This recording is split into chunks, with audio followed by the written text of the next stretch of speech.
Assalamualaikum warahmatullahi wabarakatuh. Kami dari kelompok 1 di sini kami akan menerangkan sedikit tentang landasan psikologi. Izin memperkenalkan diri, nama saya Adelia Uswatul Marhama dengan NIM 2004228 dari kelas 1A PG PAUD UPI Kampus Purwakarta. Landasan psikologi akan membahas pengertian psikologi, konsep-konsep psikologi, implikasi perkembangan individu terhadap perlakuan pendidik, dan terakhir teori pembelajaran dan indikasi terhadap pendidikan. Pengertian psikologi. Menurut KBBI 2008, ilmu psikologi merupakan ilmu yang berkaitan dengan proses mental, baik normal maupun abnormal, dan pengaruhnya terhadap perilaku. Juga menurut Muhyiddin Syah, ilmu psikologi adalah ilmu kehidupan mental, ilmu mengenai pikiran, dan ilmu mengenai tingkah laku. Oleh sebab itu, bisa kita ambil ilmu psikologi adalah ilmu pengetahuan yang menyelidiki dan membahas tentang perilaku terbuka dan tertutup pada manusia, baik individu maupun kelompok dalam hubungan dengan lingkungannya. Juga, landasan psikologi pendidikan adalah kaidah-kaidah psikologi yang dijadikan acuan untuk mengembangkan pendidikan dan pelajaran. Sehingga dengan landasan ini, perumus kebijakan pendidikan akan memahami perkembangan dan karakteristik peserta didik, teori belajar, metode pembelajaran, dan lain-lain. Dan juga terdapat dalam surat Al-Isra ayat 85.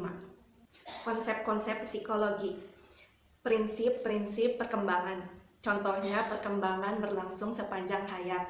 Juga konsep-konsep psikologi terpengaruh terhadap hereditas dan lingkungan terhadap perkembangan anak.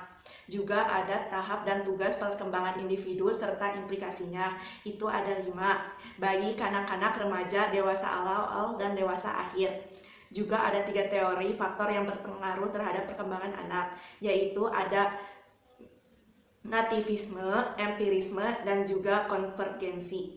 Nativisme adalah perkembangan manusia itu ditentukan oleh potensi sejak lahir dan lingkungannya tak dapat berubah. Sedangkan empirisme berpendapat bahwa manusia menjadi dewasa sangat dipengaruhi dan ditentukan oleh lingkungan sekitarnya. Sedangkan konvergensi adalah pembawaan dan lingkungan, keduanya sangat menentukan perkembangan pada manusia itu sendiri. Konsep-konsep psikologis, prinsip-prinsip perkembangan. Menurut Walcock tahun 1993, perkembangan adalah perubahan yang terjadi pada manusia atau binatang mulai dari saat pembuahan sampai mati. Juga perkembangan adalah perubahan yang terjadi secara teratur, berlangsung dalam waktu yang lama, serta mengarah kepada hal yang baik. Dalam hal ini, mengarah yang lebih baik itu teratur, efektif, dan juga kompleks. Dalam penyebab perubahan dalam perkembangan individu juga dipengaruhi oleh 2 faktor, yaitu kematangan dan juga belajar. Karena dari belajar kita dapat memilih mana yang baik untuk kita dan juga mana yang kurang baik untuk kita ke depannya. Materi selanjutnya akan dilanjutkan oleh teman saya. Binur Sahara dengan NIM 2008120. Di sini saya akan mempresentasikan tentang arah perkembangan individu. Poin pertama itu individu berkembang secara menyeluruh. Yang kedua, perkembangan struktur mendahului perkembangan fungsi. Perkembangan mulai dari yang bersifat umum ke hal bersifat khusus.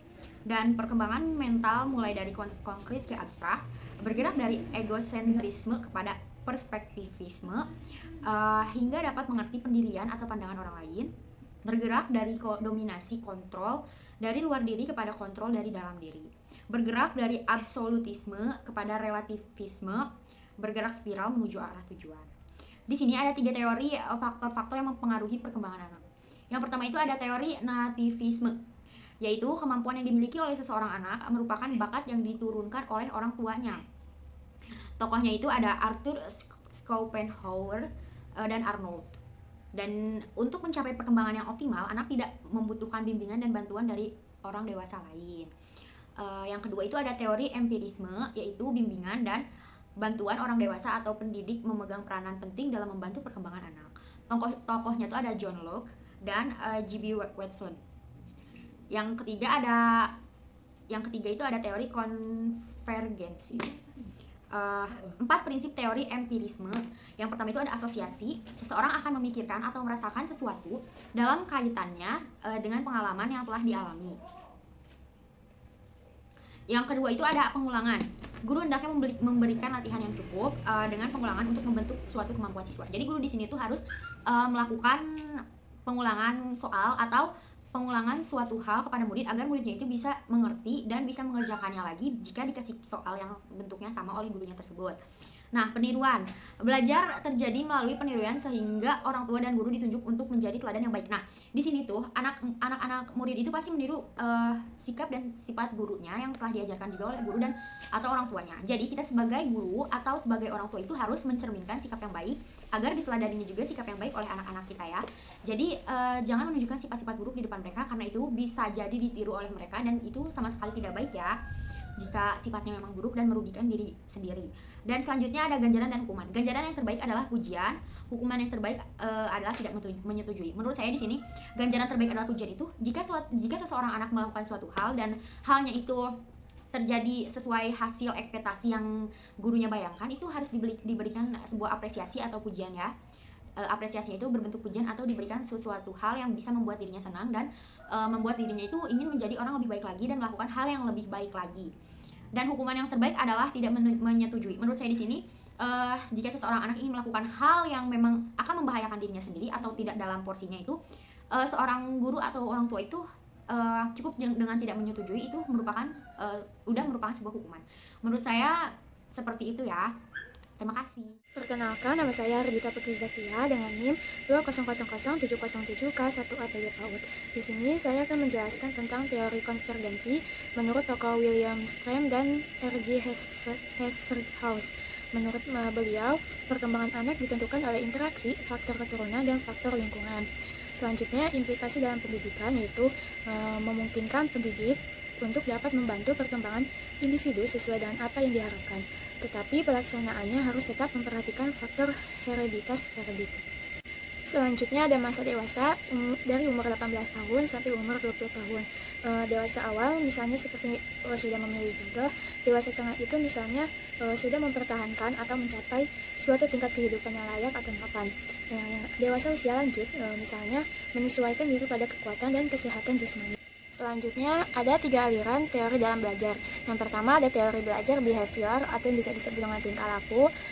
Menurut teori ini, manusia sangat dipengaruhi oleh kejadian-kejadian di dalam lingkungannya yang akan memberikan pengalaman-pengalaman tertentu kepadanya.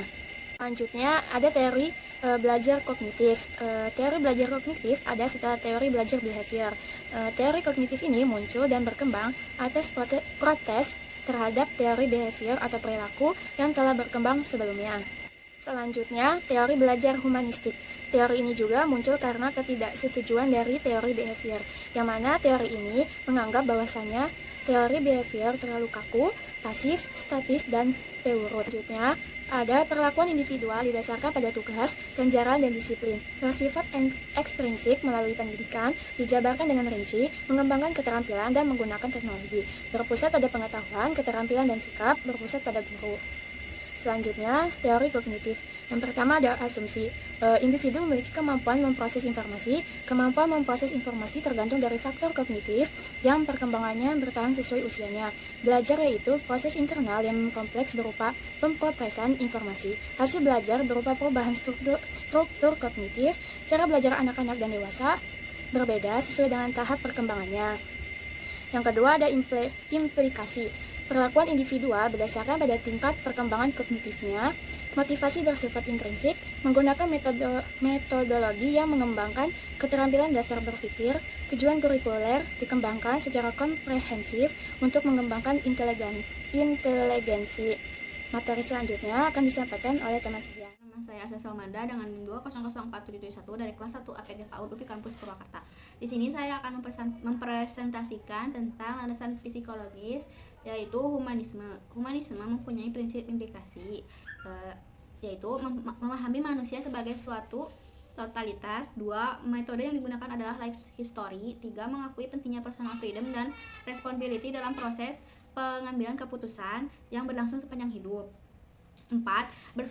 Berpikir bersifat dinamis dan aktif. 5. Banyak diterapkan dalam bidang psikoterapi dan konseling untuk meningkatkan pemahaman diri. Adapun aliran teori humanistik yaitu Bloom and Cartwell. uh, Kolb, Honey and Mumford, dan Habermas.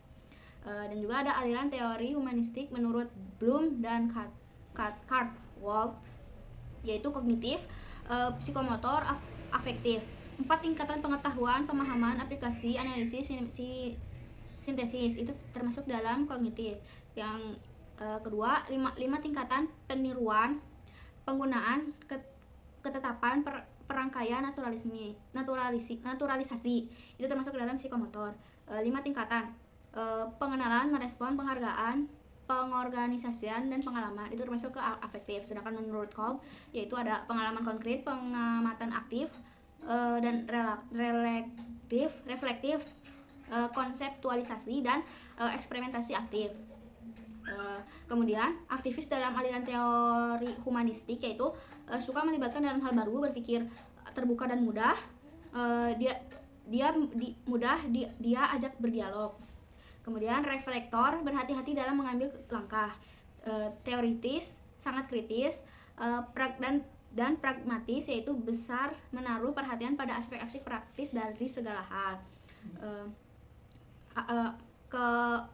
Tersebut yaitu 4 tipe Perdik, lalu Honey dan Mumford. Kemudian Habermas, belajar dipengaruhi oleh interaksi. 3 tipe belajar yaitu belajar teknis, belajar praktis, belajar emansipatoris. Tokoh-tokoh humanisme yaitu ada Chomsky, Maslow, Rogers.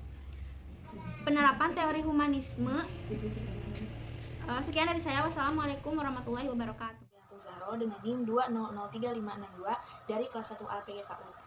Di sini saya akan menjelaskan mengenai penerapan teori humanisme dalam pendidikan. Yang pertama, peserta didik akan belajar dengan baik apa yang mereka mau dan perlu ketahui. Kemudian yang kedua, mengetahui bagaimana cara belajar lebih penting daripada membutuhkan banyak pengetahuan. Kemudian yang ketiga, evaluasi diri adalah satu-satunya evaluasi yang berarti untuk pekerjaan peserta didik. Yang keempat, perasaan juga sangat penting dengan kenyataan. Yang kelima, peserta didik akan belajar lebih baik dalam lingkungan yang tidak mengancam. Nah, kemudian adapun implikasi teori humanistik dalam pembelajaran pengajaran. Hal tersebut ditunjukkan oleh adanya semangat dalam proses pembelajaran dan peran guru sebagai fasilitator dan motivator dengan adanya peserta didik sebagai pelaku utama yang memaknai proses pengalaman belajarnya sendiri. Adapun indikatornya keberhasilan yaitu peserta didik merasa senang, bergairah, berinisiatif dalam belajar, dan terjadi perubahan pola pikir, perilaku, dan sikap atas kemauannya sendiri. Dengan tujuan peserta didik diharapkan menjadi manusia yang bebas, berani, tidak terikat oleh pendapat orang lain, dan mengatur pribadinya sendiri secara bertanggung jawab tanpa mengurangi hak-hak orang lain atau melanggar aturan, norma, disiplin, atau etika yang berlaku. Kemudian, adapun kelebihan dan kekurangan dari teori humanistik ini adalah kelebihannya yaitu bersifat pembentukan kepribadian, hati nurani, perubahan sikap, analisis terhadap fenomena sosial, peserta didik merasa senang, berinisiatif dalam belajar, guru menerima peserta didik apa adanya, memahami jalan pikiran peserta didik. Dan kekurangannya yaitu bersifat individual, proses belajar tidak akan berhasil jika tidak ada motivasi dan lingkungan yang mendukung. Kemudian, adapun kepribadian anak SD, yang pertama yaitu suatu ciri atau karakteristik atau gaya atau sifat khas dari seseorang yang bersumber dari pembentukan yang diterima dan lingkungan. Yang kedua, adapun ciri-ciri watak yang konsisten.